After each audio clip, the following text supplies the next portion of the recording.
As the movie opens, we see an investment banker named Kevin Garner. It turns out the bank he works for has just collapsed, leaving him jobless. He also lost all of his stock and assets, so he is currently distraught and sitting in a bar. Moments later, a woman named Molly comes up to him and remarks that he's the most miserable guy she's ever seen. Annoyed, Kevin asks her to leave, but she continues to talk to him. He soon discovers that Molly is playing a game with her friends, who sent her as a dare to ask him out. Oh, my hope for the future's looking kinda soft, but my pants are feeling kinda hard. Following this, the two begin talking about their lives, and Kevin becomes interested in her. He then decides to take the opportunity and asks Molly out on a formal date. She is taken aback because she was only joking with him as a part of the game, but when she realizes he's serious, she accepts his invitation. The scene then shifts to many years later, where we see the two now married. I guess it didn't bother her that he was broke as shit. However, their marriage is strained as a result of their son's sudden disappearance. Molly has become an alcoholic, and Kevin is also not doing well. He works at a desk job that he hates, where his boss often bullies him. You still can't find your son, Kevin, you little dumbass? One day, he is summoned by his boss, who chastises him for his poor performance and insinuates that he might soon be fired. A frustrated Kevin then heads outside and gets into his car, where he gets a call from Molly. She scolds him for forgetting to pay the monthly bills, and the two begin to argue. At this moment, another vehicle suddenly arrives and crashes into Kevin's car, rendering him unconscious. A while later, Kevin wakes up in an alley and sees an older man in front of him. This man introduces himself as the benefactor,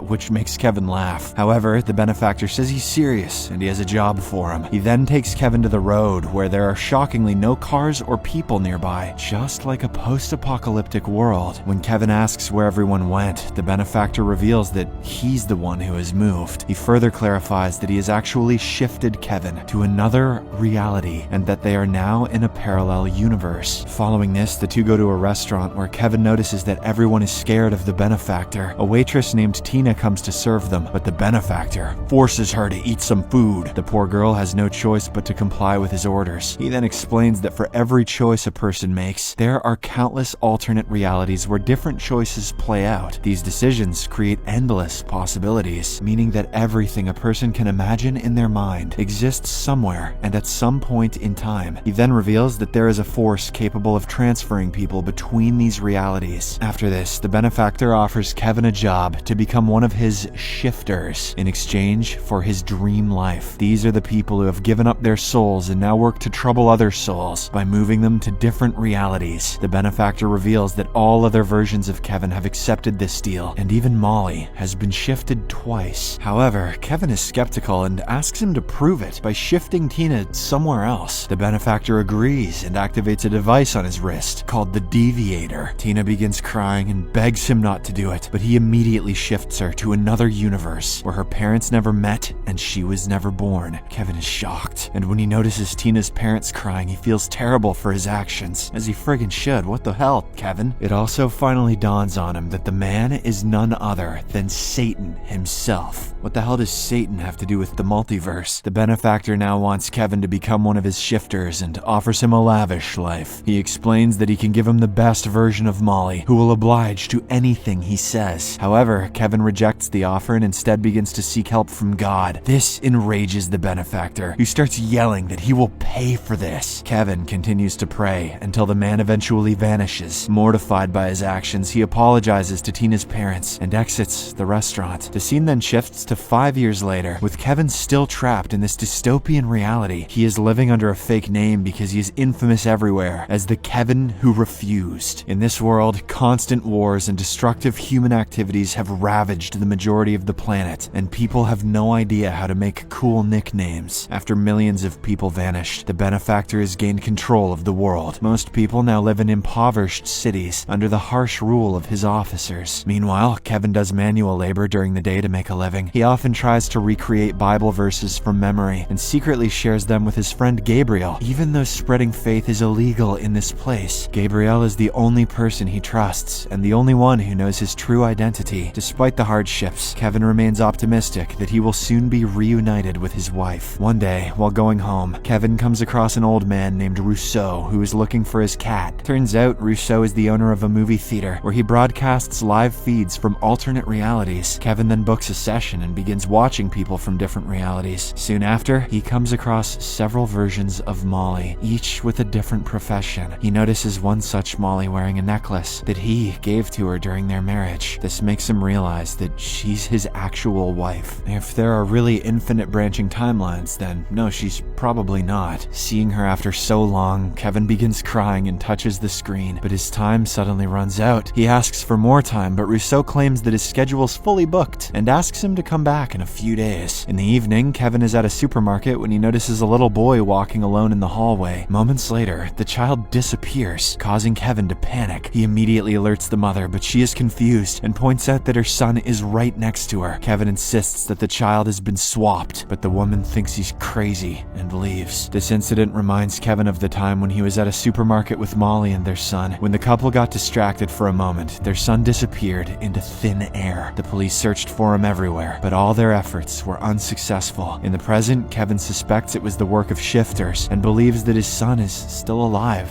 somewhere, maybe in a whole bunch of the other branching timelines. I don't know, Kevin doesn't seem to get this. Later, in the middle of the cold night, he begins scavenging for food in rubbish piles. He is then accidentally seen by his neighbor, Ranjit, who invites him home for dinner. Upon arrival, Kevin is taken aback when Ranjit and his wife call him by his real name. It turns out that they are aware of his identity and know that he often writes Bible verses and gives them to Gabriel. Kevin gets scared and assumes they are shifters who will hurt him. However, Ranjit apologizes and explains that he accidentally overheard his conversation with Gabriel once. He expresses a desire to educate his daughters about religion, admitting that he knows little about it. Ranjit then makes his daughters sing a Christian song, which moves Kevin to tears. Jesus is my friend, he's my only friend. Afterward, he begins sharing Bible stories with the family and explains that God is simply testing their patience. He assures them that once it's all over, they will be blessed with double of what they once had. After a while, an alarm goes off throughout the town. The family then turns on the news to learn that the benefactor is coming for another recruitment. The mayor warns everyone that if the benefactor needs anything from them, they must comply or face death. The next morning, Kevin returns to Rousseau's theater and finds him still searching for his cat. The old man then reveals that it has been 4 years, but he still hopes his pet feline will return someday. Kevin then sits on a chair and begins watching live feeds of alternate worlds. After observing several videos, he notices the real Molly and asks Rousseau to find her coordinates. However, the latter responds that it's pointless because without the deviator, he cannot leave this world. Hearing this, Kevin recalls how the benefactor is coming to the city, so he plans to steal his deviator. In the evening, he meets with Gabriel and asks for a gun to confront the benefactor.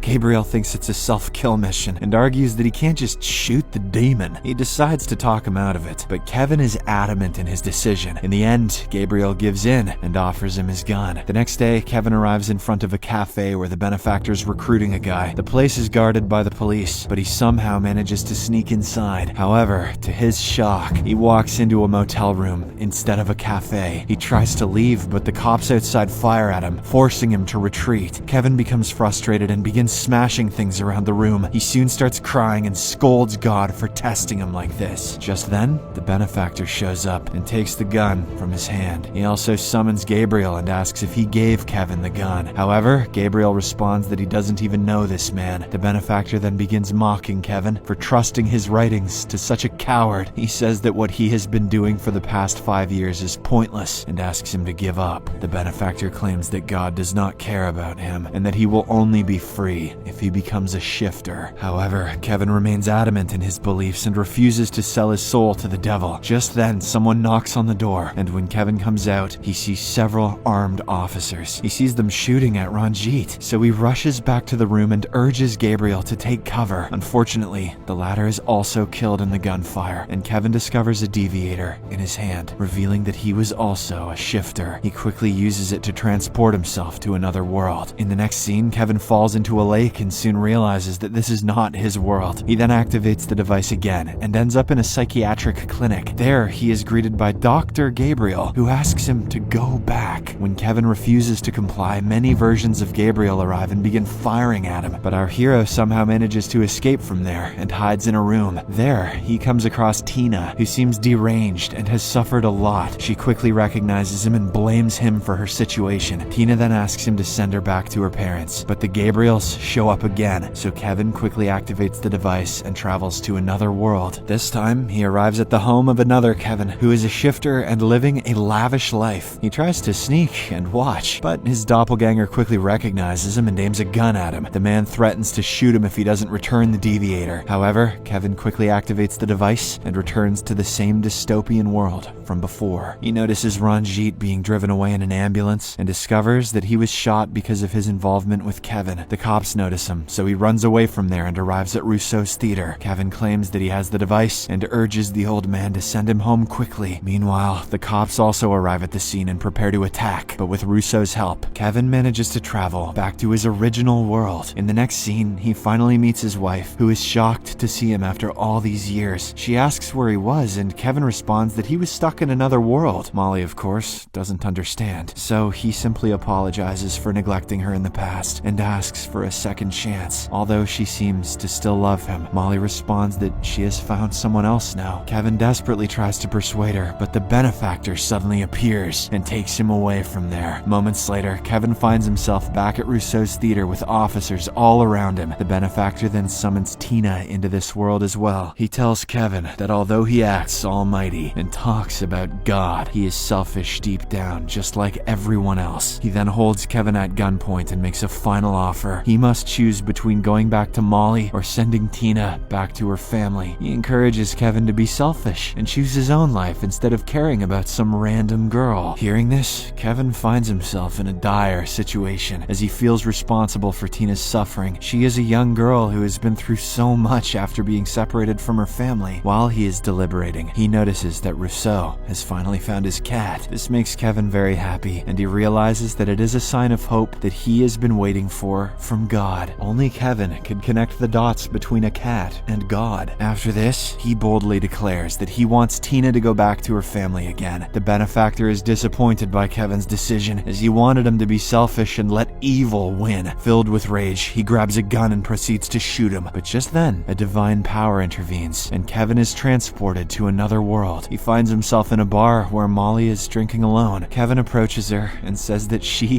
is the most miserable-looking woman he's ever seen. Molly is offended by the comment and explains that she just came from a 17-hour shift and she's exhausted. Kevin quickly apologizes, admitting that he just wanted to hit on her but failed. The two then discuss their lives, and he discovers that Molly is a single mother with a daughter. It turns out that Kevin does not exist in this universe, and she does not know him. However, he takes a chance and asks her out on a date, which she gladly accepts. A few years later, we see the couple getting married. Kevin states that although this is not his original universe, it is his home now. In this way, he never has to worry about his son that went missing at the beginning, I guess. He is seen playing with his newborn son and adopted daughter, narrating how God has given him double what he once lost. Subscribe for more videos like this, turn on notifications, and leave a like to help the channel out.